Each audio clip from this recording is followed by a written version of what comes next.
Kenapa orang Islam di dunia ini ketinggalan zaman? Ketinggalan dalam segala bidang. Teknologi, ketenteraan, kenegaraan, hak asasi.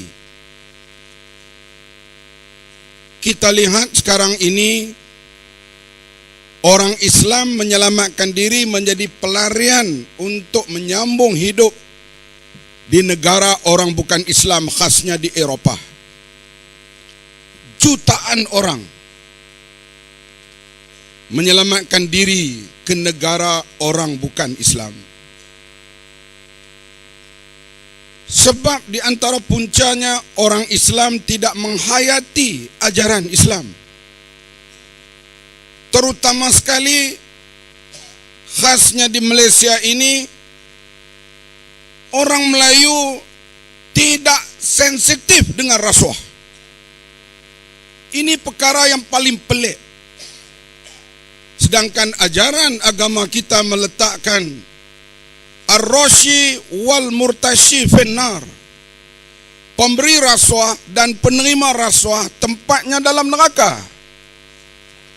Tetapi rasuah dan penyelewengan dianggap perkara biasa. Inilah yang menyebabkan kita ketinggalan. Di negara lain, hadirin sekalian, kalau terbongkar saja hal rasuah, pemimpinnya letak jawatan. Kalau tak letak, jutaan rakyat akan keluar ke jalan raya minta Perdana Menteri atau Presiden berhenti. Di Malaysia, bila Perdana Menteri mengaku dia terima 2.6 bilion, ada ulama yang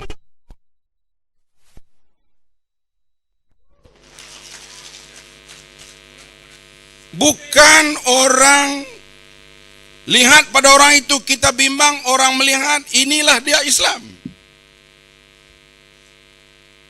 Bayangkan dalam senarai negara di dunia ini yang akhlak pemerintah paling menghampiri Islam, 20 negara, satu pun tak ada negara Islam.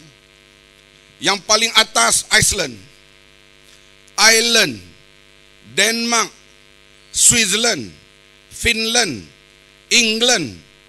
Di sebelah sini Singapura, New Zealand. Di negara-negara tersebut rasuah hampir kosong. Saya baru balik daripada England 1 hari bulan ni, 2 hari lepas. Bila pasport saya nak dicop, pegawai immigration tu dia tengok, oh, you are from Malaysia. Saya kata, yes. What happened to your country? Your country dulu cukup hebat, well known. Ni zaman Tun, walaupun saya dulu berkelahi dengan Tun teruk, 2 kali kena ISA. Tapi kita bukan masalah berkelahi peribadi. Kita lawan dasar, kita lawan sistem, bukan lawan peribadi. Sekarang saya dengan Tun macam anak dengan ayah.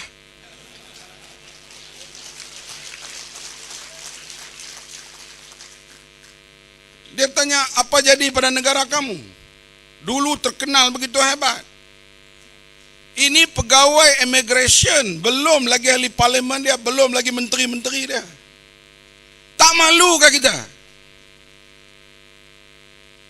Bila saya pergi ke Thailand nak buat korban di sana, saya bawa RM10,000 kutip dari kawan-kawan, nak tukar dengan duit Thailand supaya dapat RM100,000. Dia kata, ndak RM100,000 baht, kamu kena tambah RM2,100 lagi pada waktu itu. Saya kata, kenapa kami kena tambah banyak sangat? Dia kata, tanyalah Perdana Menteri kamu, kenapa kamu, dia Cina, yang money changer ni Cina, apa pasal lu tak tukar lu punya Perdana Menteri? Malu kita. Tuan-tuan pergi Kuala Berang, balik Dungun, tak tahu apa lah. Kita pergi ke Thailand, surat khabar The Nation keluar. Isteri Perdana Menteri Malaysia, isteri yang paling berbelanja mewah dalam dunia. Ini orang melihat Malaysia sekarang. Kenapa orang Malaysia tidak sensitif dengan rasuah? Bila kita sensitif dengan rasuah, siapa naik memerintah pun. Sekarang Najib, dia mengaku dia terima 2.6 bilion, dia pelingkup 50 bilion. Saya tak boleh tidur duk fikir 2.6 bilion ni banyak mana. Tadi kata kalau saya dapat 2.6 bilion itu apa daripada cawangan UMNO tu. Kita fikir, saya ingat kalau dapat banyak tu duit gila. Kalau nak menikah 4 lebih duit ni. Nak buat apa? Saya juga duk fikir macam mana rumah 300 juta yang Jolo beli tu. So duk fikir macam mana ya. Yang kita tahu hospital 300 juta.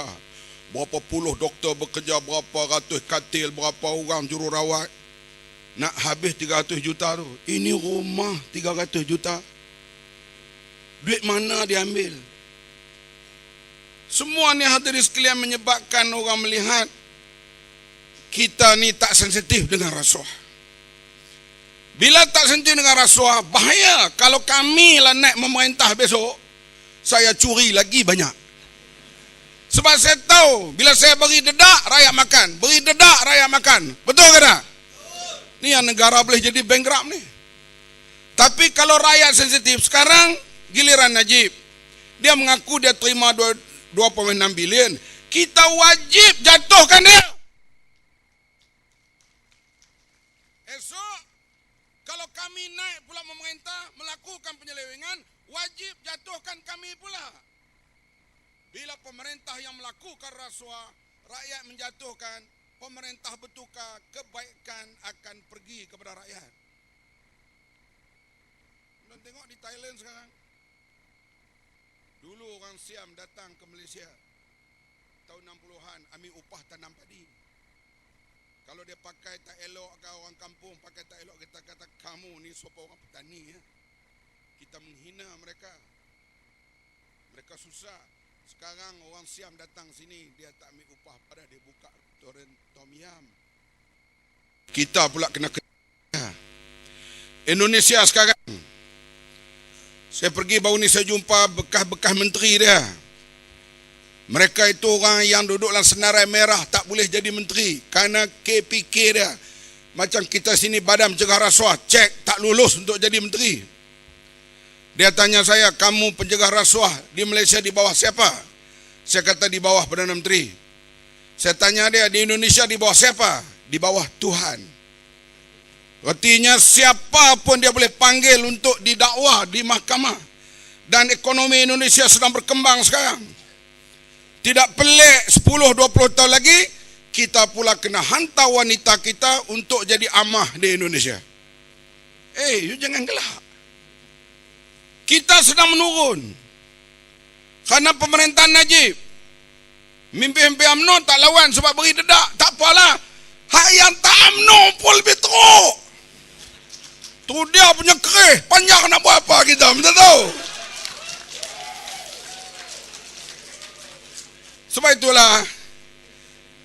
Bukan atas nama parti, bukan atas rakyat Malaysia kita buat perubahan. Sekarang giliran Najib. Bukan atas personal. Kita bukan berkelahi dengan Najib di atas nama dia Najib Tun Razak kerana dia Perdana Menteri.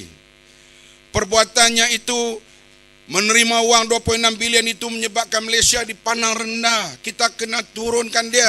Siapa nak jadi Perdana Menteri pula selepas itu serah kepada yang dapat sokongan majoriti dalam parlimen.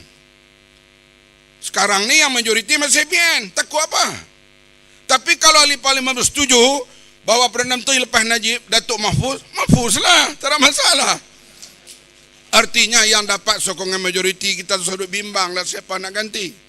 Yang pentingnya kita mulakan satu era baru politik Malaysia. Boleh ke tidak? Wabillahi taufiq, wassalamualaikum warahmatullahi wabarakatuh.